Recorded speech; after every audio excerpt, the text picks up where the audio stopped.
Hi everyone, it's Cindy. Welcome back to Studioloo.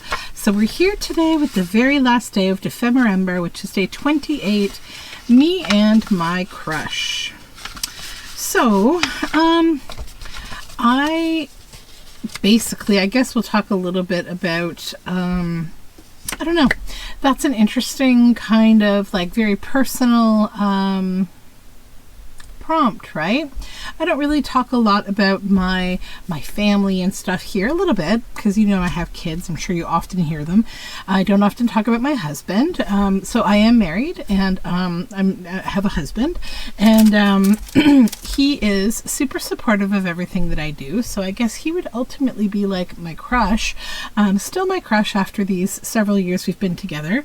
And you know, he's very, very good with everything that I do creatively. He's a very supportive, cool person, not just to me, but his whole like personality type is like, even to friends of his, he has often like helped them to finance projects that they wanted to do creatively.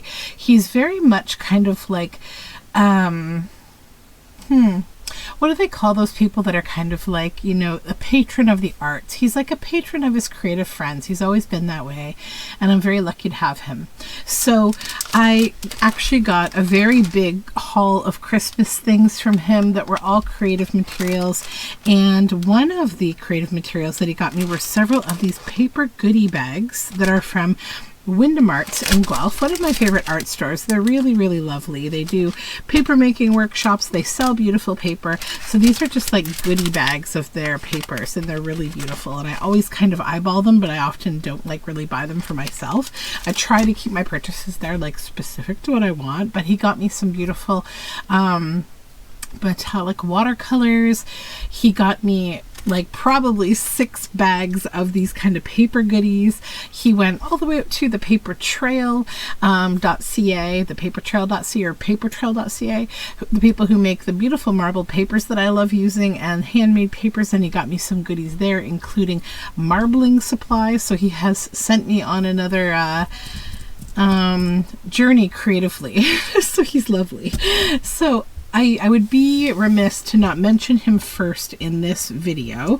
But then the other crushes that I want to talk about are more like my creative community crushes and my overall feeling about the junk journal community and like the creative kind of folks that hang out here with me. So I'm going to work and I'm going to talk about that a little.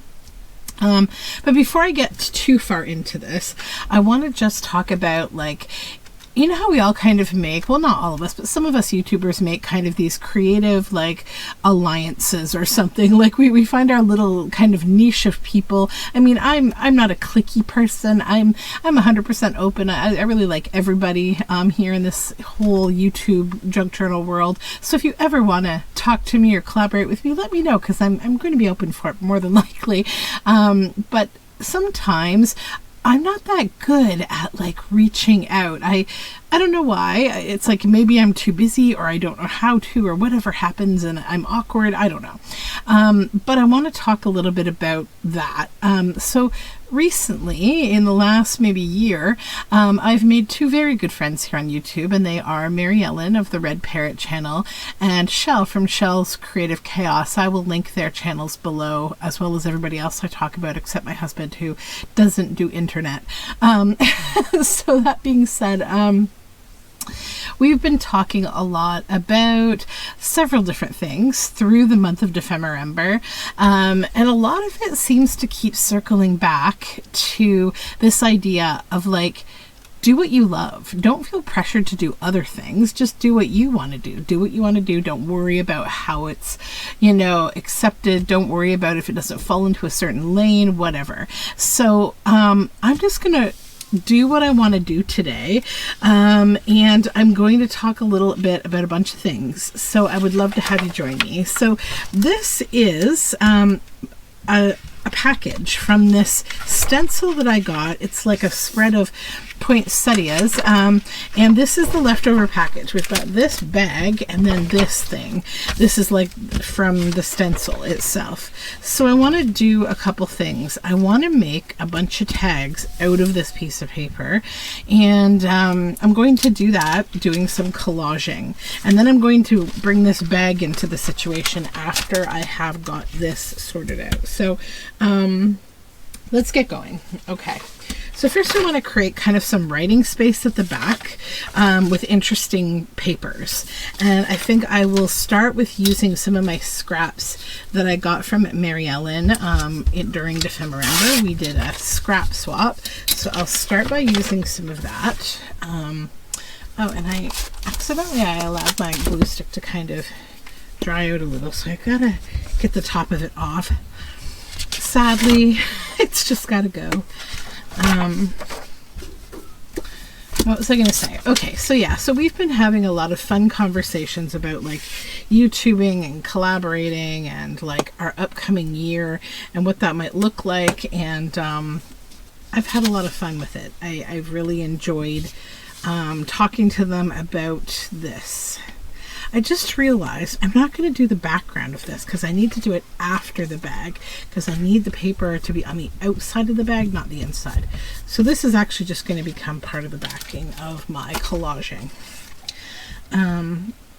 So I've made the decision for January to participate in Junk Journal January, but I was feeling a little overwhelmed. Like, I just got done dephemerember. I also just got done making like a really big series of Curiosa journals, and I kind of gave myself a little bit of therapy.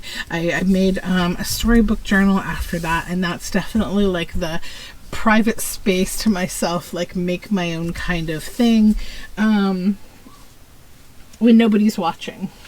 So don't get me wrong, I love making videos, I truly do. I'm just going to use the rest of this glue stick up with my fingers because we have these moments. But like, there's just this nicety of just relaxing and making things and just being on your own time while you watch other creative YouTubers. I really enjoy doing that, or listening to audiobooks and just kind of zoning into whatever I'm doing without having to talk or think too hard. So that being said, I have decided for Junk Journal January, I am going to participate, but I'm going to work on what I want to do, which is I want to make tags. I just want to make tags. I don't know why, but I enjoy making tags. So I will go through the prompts on a daily basis, and I will make a tag and have fun just playing with it. I don't have to think too hard about the project, and I'm going to be making a lot of other videos at the same time probably. So 2024, I have a few projects in mind, and I'll talk to you a little bit about them. So number one is going to be sort of an ongoing series that may be a little bit long, and it will be like disjointed, and that it won't be a consecutive week after week kind of thing. It may happen once a week, but it won't be on a certain day. I will create a playlist for it though, because it's going to be kind of cool and important. So what I want to take you through is essentially, I've made the decision for myself that I actually want to write more next year. And I want to start that with how I used to write.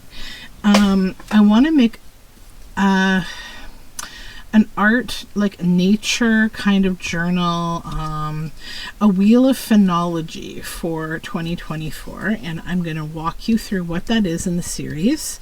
I'm going to provide a template for it that will be able to be downloaded. And I'm going to talk a little bit about how projects like this can get overwhelming because you think, oh, I don't have the artistic skill to be, you know, a nature journaler who watercolors like Edith Holden. I have another method that I think I would really enjoy sharing with you on that whole topic. And we have another glue stick over here. We do. Good. So yeah, that is going to be one project.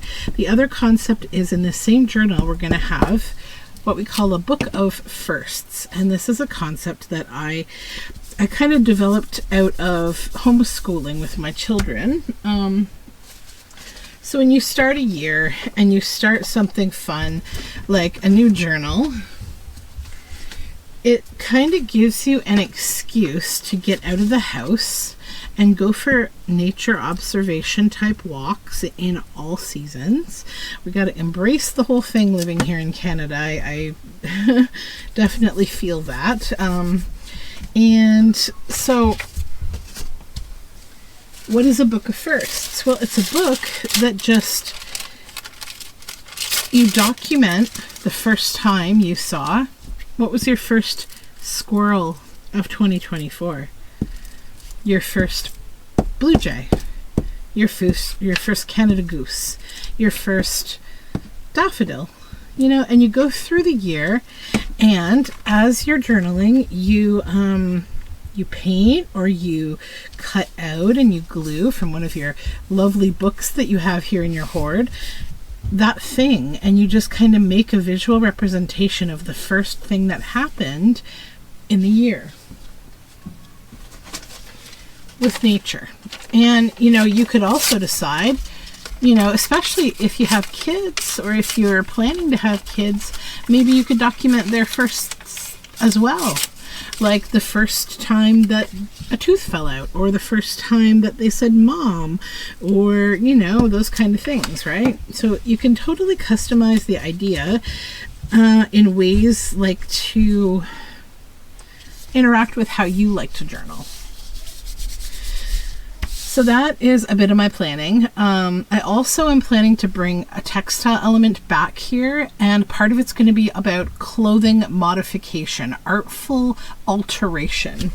And I already have my first project that I want to do with that actually sitting in a basket near me here.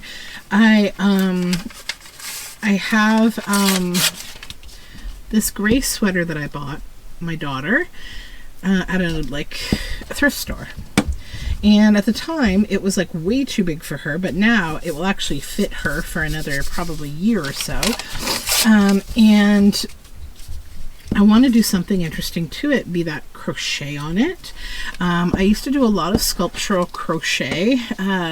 Haven't done it in a while, but I also have an idea to sew on it.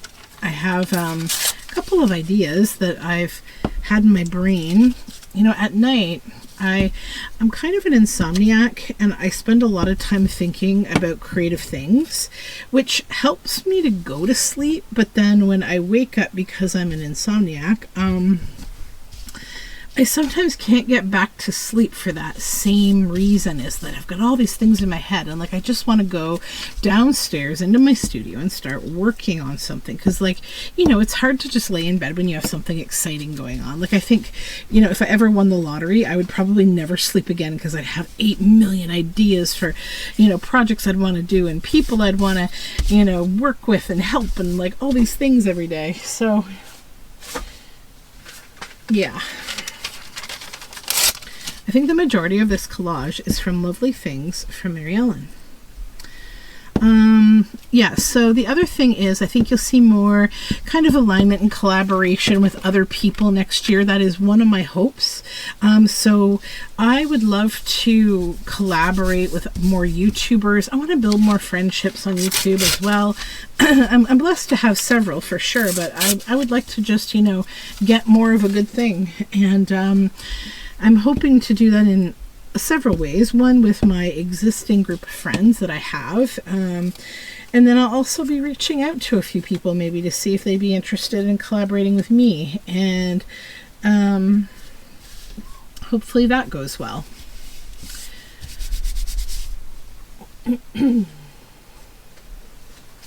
So then I also wanted to talk a little bit about the concept of creative crush. Crafty crush type people. I often hear that term used by a couple of lovely YouTubers that I really like, who are Nancy at Wishes and Weeds and Catherine from Catherine Brown Art Sunnyside Studio, both of which are really cool people. I will link their channels. I'll try to like link everybody that I yammer on about here. And you know, I I have to say, like, I would be very remiss if I did not talk about one of my big muses in the junk journal world, and that is Priscilla from Release the Craftin'. So if you've been here for a while, you've seen me create several journals with her beautiful digital design work. She's like nobody else. I think some people have tried to copy her and kind of failed because there's no copying such a force. And you know, I just want to talk about her for a minute because right now her content is changing a little bit. She's moving a little away from digital design and pursuing some other really fun things. She has a Patreon, which is really, really cool, and she does a lot of creative stuff there. She's not getting completely out of design, and I know she's staying in like art and paper art and all those things because she's an artist, not just a designer. And you know, sometimes I remember doing art school alongside I went to a school for some time that was kind of half artists and half designers, and there was always this like informal and funny battle of the two like disciplines. Like the artists were kind of more like the people in the art program were very different from the people in the design program, and I always thought it was kind of a funny thing because I actually wanted to do both. I wanted to learn web design, and I already had been an artist for several years, and I'd already, you know, it was a weird and funny kind of mix up of things. I'm just going to keep going until I like what I see on this background. So, where am I going with this? Okay, so yeah, so she's changing things up a little bit with her content lately, and she has been for a while, and I knew that.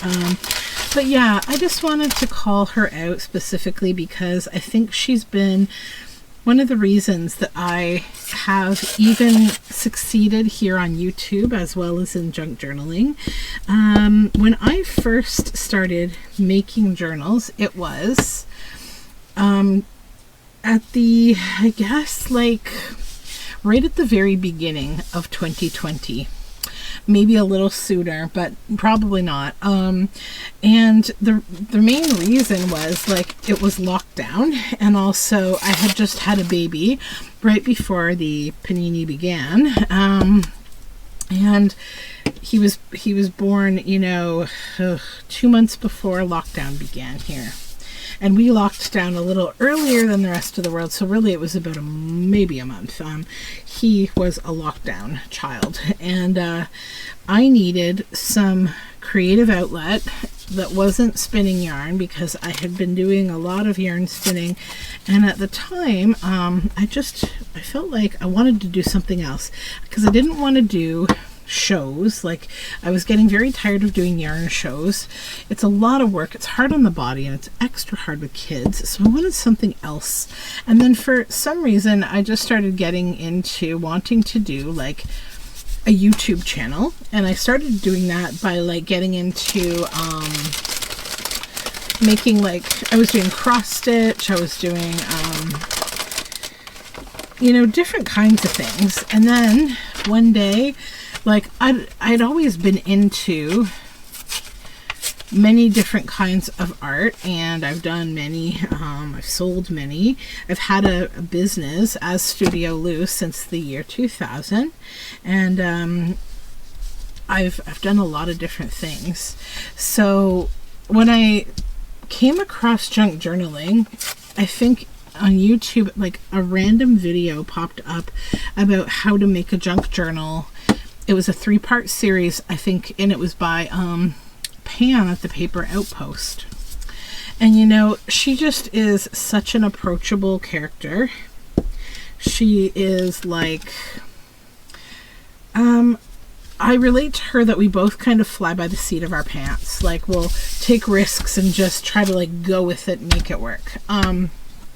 And I just liked the casualness of the video, and it also started making my brain kind of, you know, go to all these places, because I really love books. I actually have a library in my house. I'm also an antique and vintage collector and have been for years. I've always bought old books. I've never really had much reason to do so, but I did. And so that being said, I really latched onto the idea, and I got started trying to like make my own journals, and I watched that video, and then I made a few, and I changed and I customized the way that I did things a little differently than what I'd seen. And then I found a bunch of different junk journalers, and then I thought, you know what, I'm going to try to make a whole collection of these. And I started with the themes that inspired me, which are nature and vintage children's books. I'm just going to ink these paper dolls. This is one of mine from one of my creature collections on Etsy. The rest of these are Miles Beyond the Moon, also on Etsy.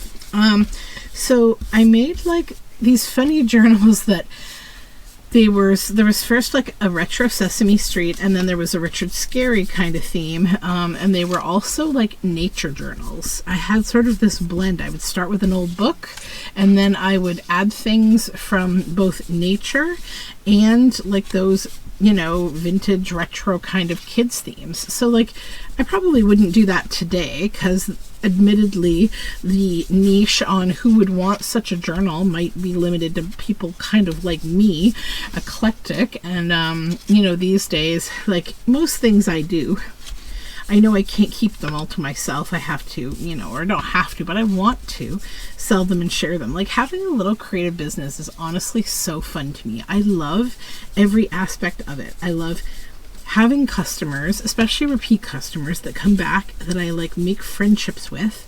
That's why I love Patreon so much. I've got such a cool community of people that I care about, and you know, it envelops your life in a different way.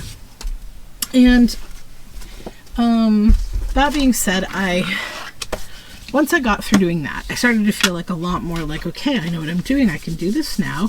You know, I feel confident enough to maybe try selling a few of these journals. And then once I did, and I got some good feedback, and I learned lots of things, I finally felt like I now again feel comfortable as an artist in this new medium. You know, I know what it takes to be able to respectfully practice before deciding to embark on selling something, because that can be a common artist's mistake, is you get so excited about learning something that you immediately try to make a business out of it. And I've seen that fail so many times, because, you know, you only have one chance to make a first impression. And that can be scathingly true sometimes, because I think, like, if somebody uses their hard-earned money to buy your book and then something happens, like a part of it falls apart, or, you know, it's not as nice as it looked, or whatever, I don't know, that can kind of tarnish your relationship with that customer. And also those kind of things can be really hard to resolve, even if they decide that they're going to contact you, which isn't fun for them either, to talk about it. You know, how do you make it right without taking a loss that hurts you? And, you know, those are not easy things to come up against in a small business. So, you know, I finally got there, and then I was doing well, and I'm still doing quite well with that aspect of things. And then I wanted to like expand again, and I thought about how can I collaborate with another artist, and we can support each other, grow each other, we can do those kind of things. So I started, and I, you know, was still quite a small channel. I think I had maybe 500 subscribers, which isn't enough to monetize. It's only half as many as you need. Then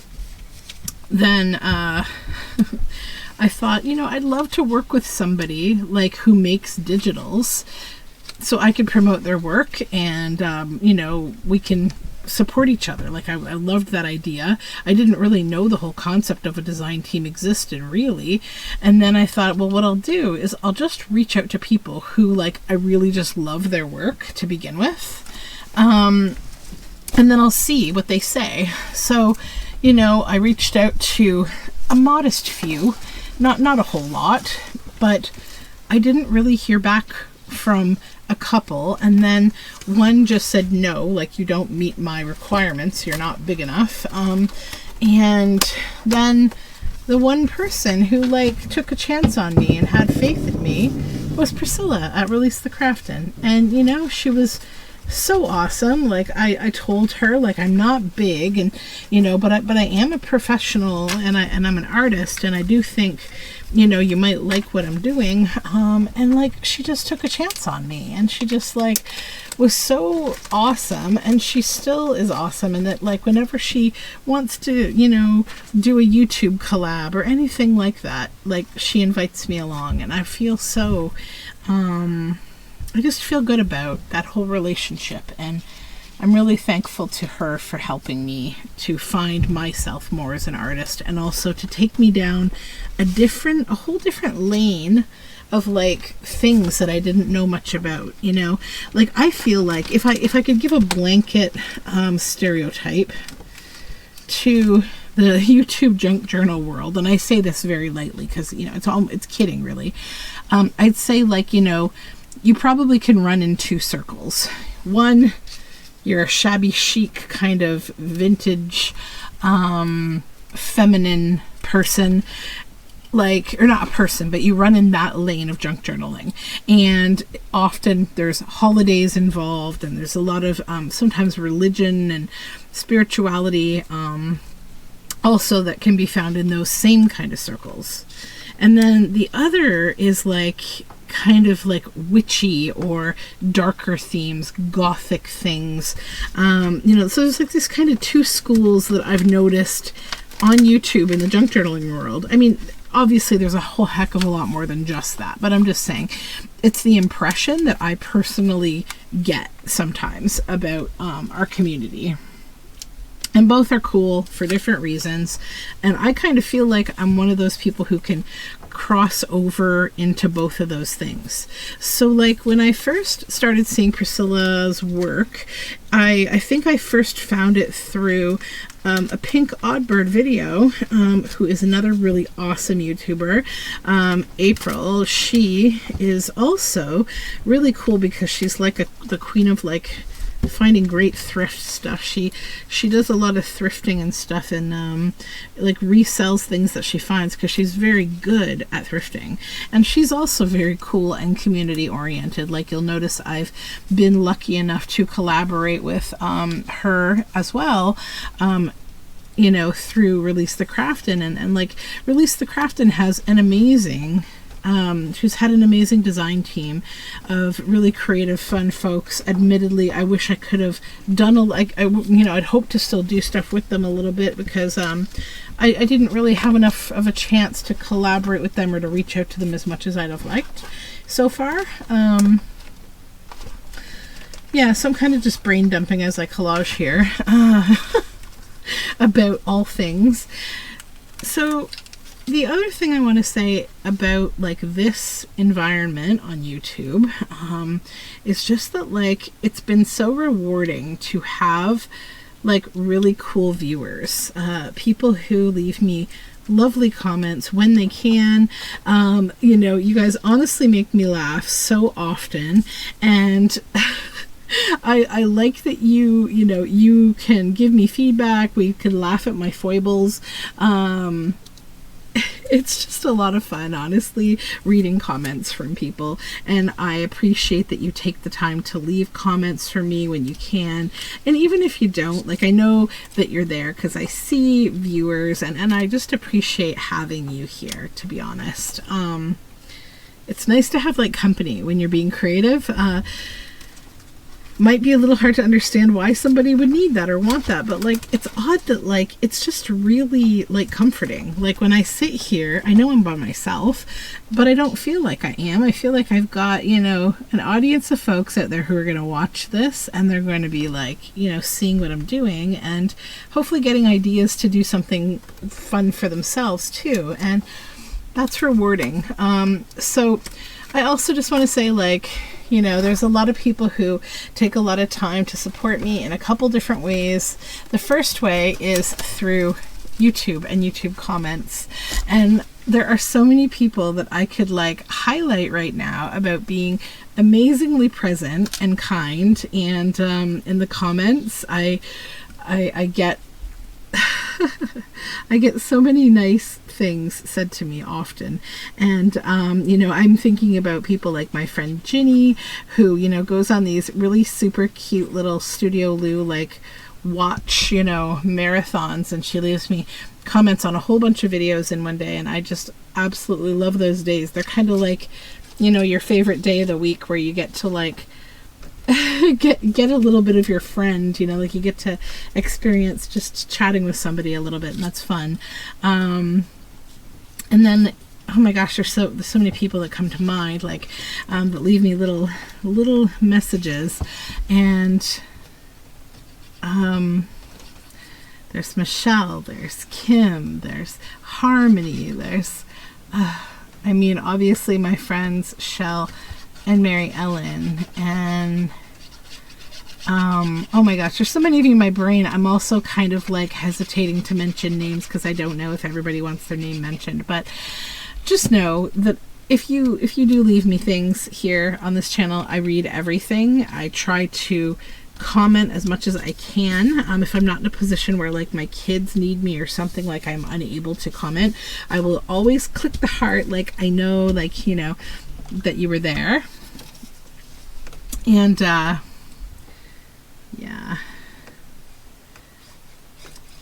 So then, you know, I was lucky enough also in, I think, was it 2022, the opportunity arrived for me to be able to create a Patreon, because I felt like I did a lot of thinking about it at first, because admittedly when I first was introduced to the idea of Patreon, it felt very weird to me to like kind of pay to, you know, pay a little something to participate in the content that somebody I enjoyed watching was putting out there. And it started with actually someone who she was just a person who was on like LiveJournal vlogging, just like I was. And she had a little bit more of a presence though than what I did. And she also has a bit of an iconic, like,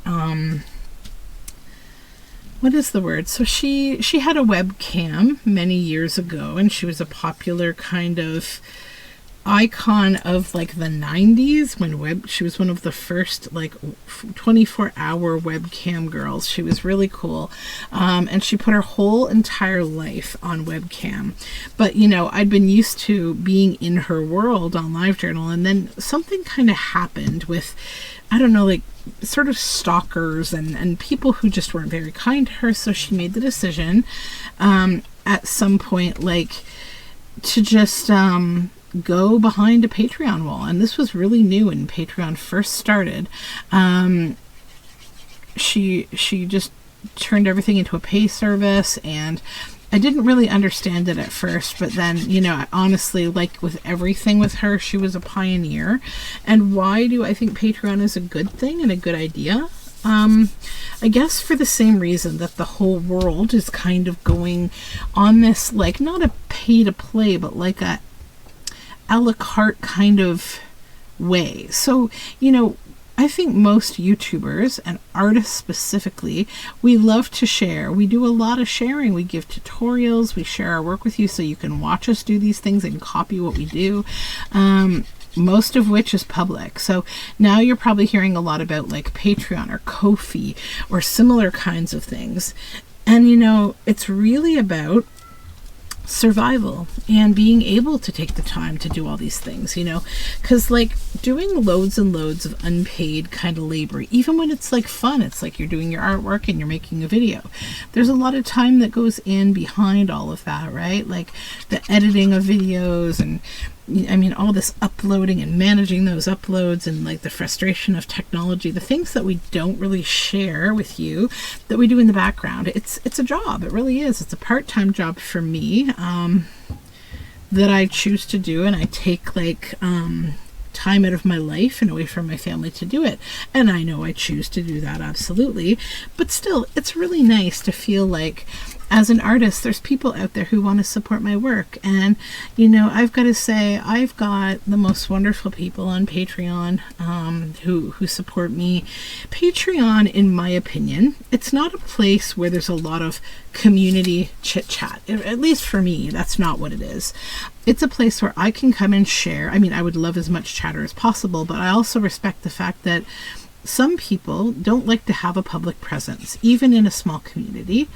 Other people are just extremely busy, but they want you to know they support you, or they want some of the assets that you're providing, like digitals or videos or music or podcasts or whatever. So, you know, for whatever reason, it works with how they feel about me as an artist, and I really love that, because I do absolutely genuinely try to make a very generous Patreon for people. One of my number one things that I like to give out are digitals. I do a lot of digital design work and artwork for a couple reasons. One is because of an educational thing that I'm pursuing. Another relates to my profession. And then another is sort of my life's work in art that I don't know, it's like I'm building this personal legacy for myself about art discovery, and some of it ties into like homeschooling and my potential plans for the future of what I would like to do professionally. So yeah, I have a lot of ways to kind of provide fun things to Patreons. So like I do a lot of digital work. Each Friday we have what's called either Fodder or Freebie Friday. So on Fodder Friday, I do a video showing you how to make some kind of fun collage fodder, which is like, you know, interesting papers or little things that are like little ephemera pieces. Or it's Freebie Friday, which is like, I've made a little mini kind of kit for you. It could just be a page of dolls, or, you know, some little thing for you to use. And I really enjoy doing those things because, like, you know, I have days where I may be on a 2-hour conference call and I'll spend the whole day painting a robot, like I did for the Mushroom Robots Challenge with this dephemerember series. And I just like to do those kind of things. I do things, and I'm always thinking of new things to do. Like now I'm doing a creative playlist on Spotify every month for my Patreon, so that, like, you know, you have something fun to listen to when you're sitting and crafting, and, you know, you get a little insight into the music I'm listening to. I talked a little bit with a couple of my Patreons this month about Stuart McLean, a really wonderful Canadian who made a lot of beautiful storytelling podcasts, and he was a real national treasure that we lost, unfortunately, to cancer. And I just have great memories of especially the Christmas special from Stuart McLean. And so, like, you know, it's just, I don't know, hopefully I've explained the whole thing to you a little bit in a way that is kind of understandable. Okay, so we've collaged and we've added our focal point.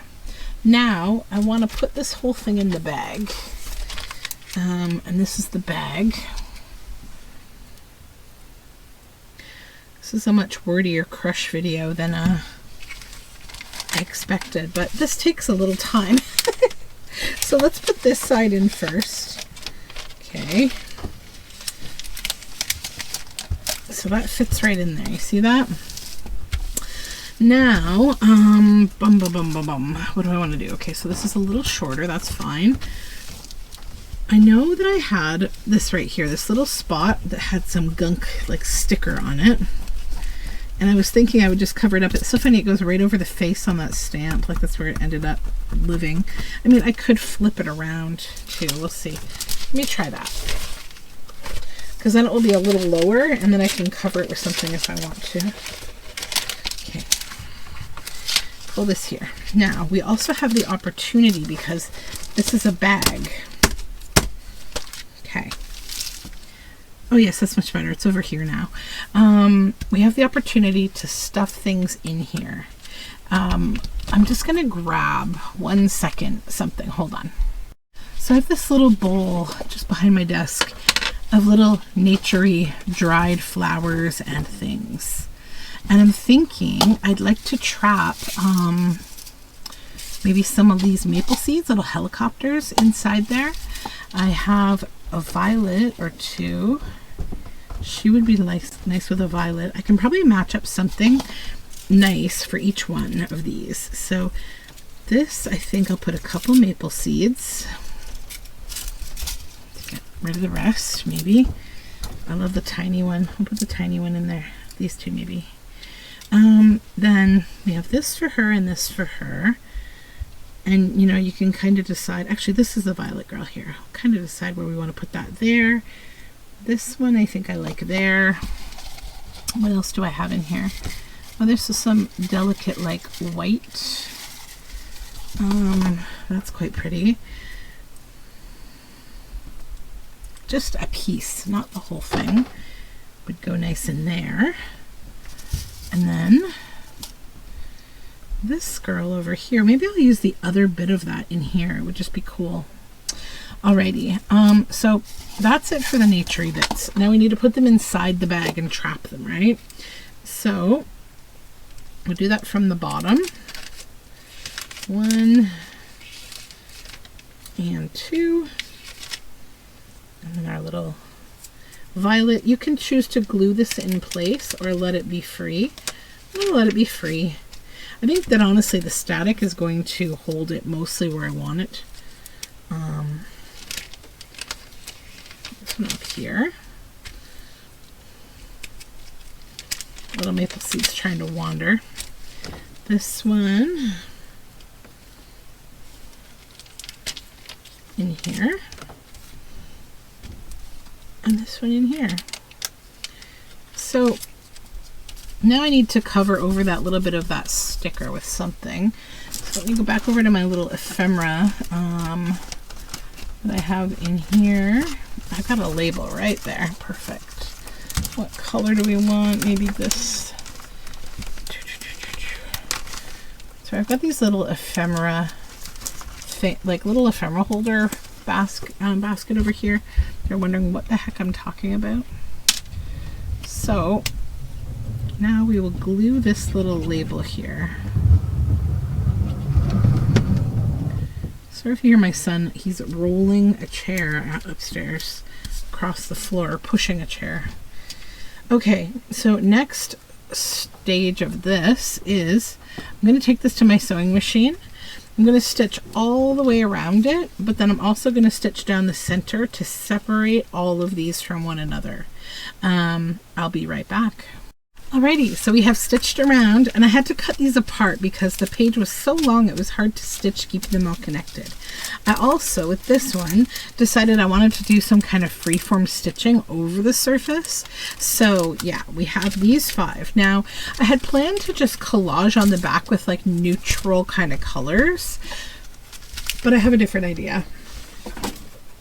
I want to use like folder pieces like this.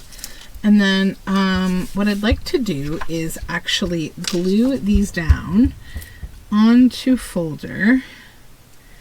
I don't need to like do this really well because I'm going to stitch again. Probably don't need to use art glitter glue actually. I'll just use glue stick. So first, I'll glue this one down here. Okay. Yeah.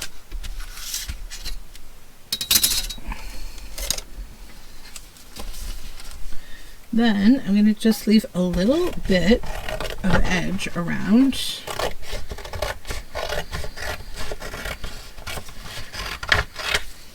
And while I initially felt like I wanted to make tags, I think I just want to make this shape. I mean, I could cut tags like this if I wanted around like through the whole thing, or I could leave this taller and create the tag piece up here, but I kind of like it just like this. And then I want to go back to the sewing machine and stitch again like that, and then maybe I'll put an eyelet through all of them. So like a bit of a different take on a tag.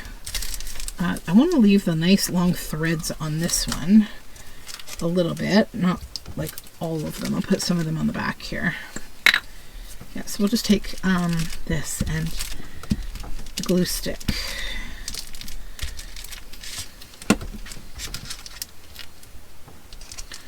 And the same kind of thing here. Let's get this a little straighter. There we go.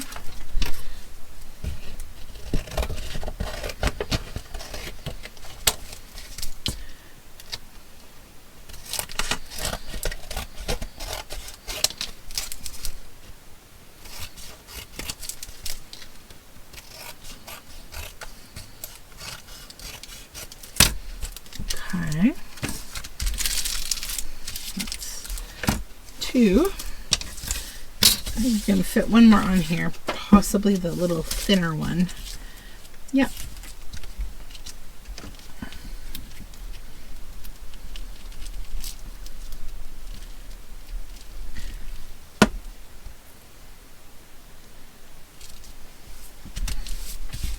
Okay.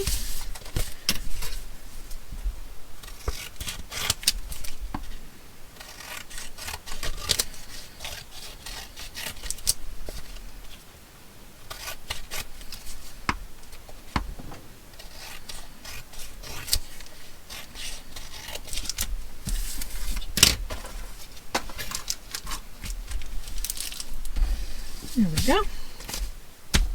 And I need another folder. I think I'll use the manila color. I also have gray ones, but I think I'll go manila.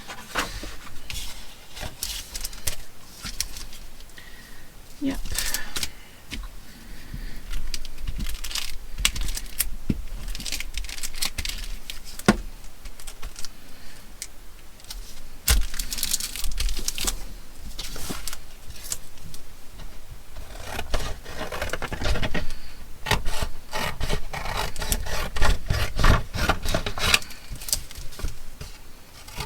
I have to tell you, it feels really good whenever I can use up some of this plastic packaging. Because, you know, this stuff doesn't really get recycled all that well.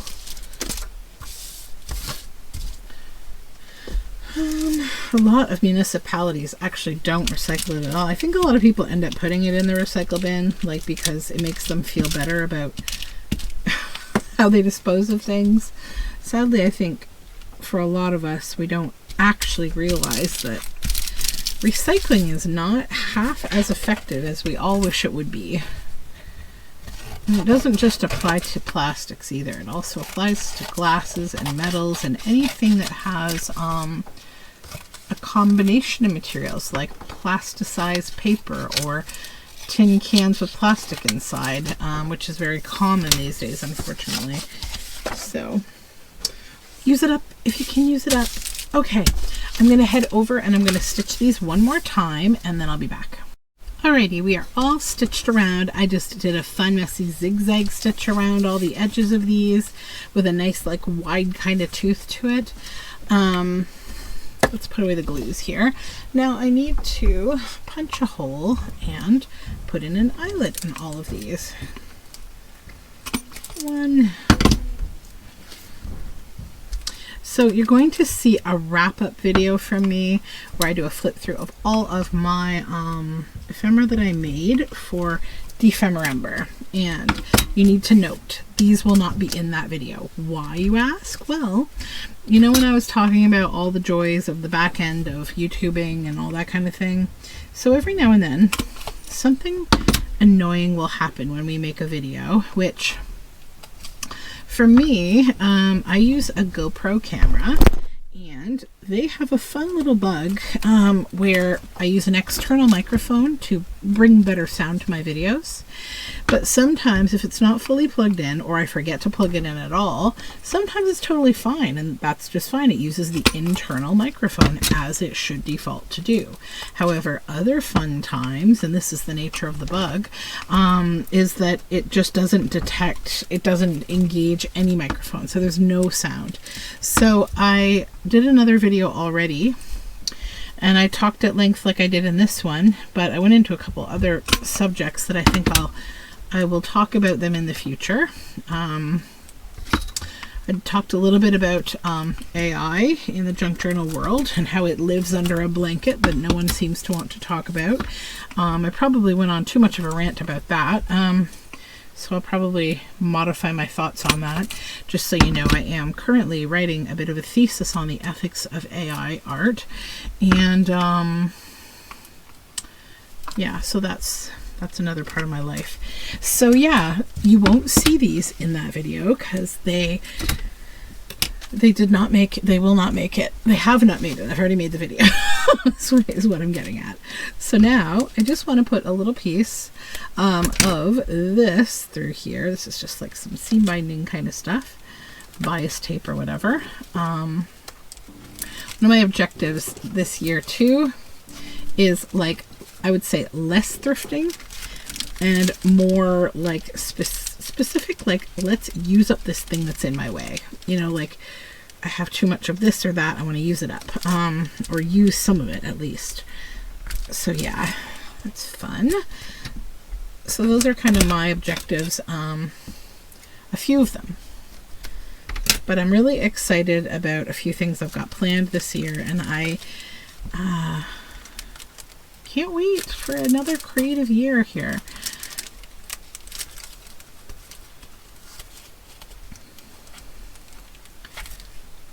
Okay, and that is how I think I want that one to be.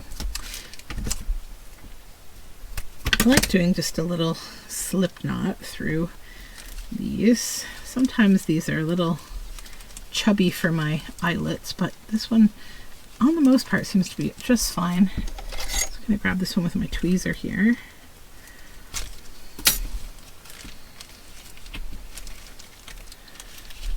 These have such a nice crinkle to them in a journal. I know they're a little annoying on camera because, like, the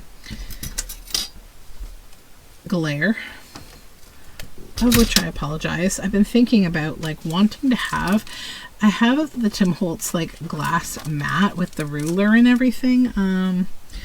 I'd like to have that as kind of the background to where I work, but I don't want to have the glare from the glass. And you know, I was thinking it'd be nice to have, like, a self-healing mat that I do work on every day, because I could cut evenly and I could, you know, kind of do things a little easier. But then I also think about that, and I'm like, most of them are an ugly color of, like, green or navy blue or gray, and it's kind of, ugh. I like having this wood background.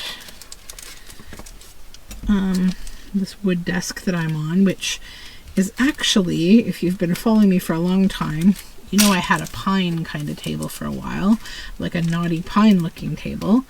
So it's the same table, and I just installed flooring on top of it to change the color and give myself a surface that I could more easily clean. So yeah, that's what this is. It's actually flooring. The secrets behind the scenes. So that's these guys. I'm really happy with them, and I used up that great big package from that stencil. So anyways, that's my video for today. Far wordier than intended. Look at my fingers. Oh my lord. And I just want to say thank you to you for being here. If you were here through all of dephemerember with me, I really appreciate you. And if you're new here because of dephemerember, I hope you will stick around and subscribe and hang out and see what other stuff I do. As I mentioned a little bit ago, my next kind of, like, I guess, challenge is going to be all about Junk Journal July, and I am focusing on making tags. That's what I want to make, and I'm going to follow my heart and do it. I'm also going to be starting another project for 2024. I mentioned briefly here. I won't repeat myself, but we're going to have fun, and I will love to have you along. So until next time, let's say goodbye to dephemerember, and you will see the flip through of all the stuff I made minus these. And I hope you have a wonderful day and Happy New Year, and we'll talk soon. Bye for now.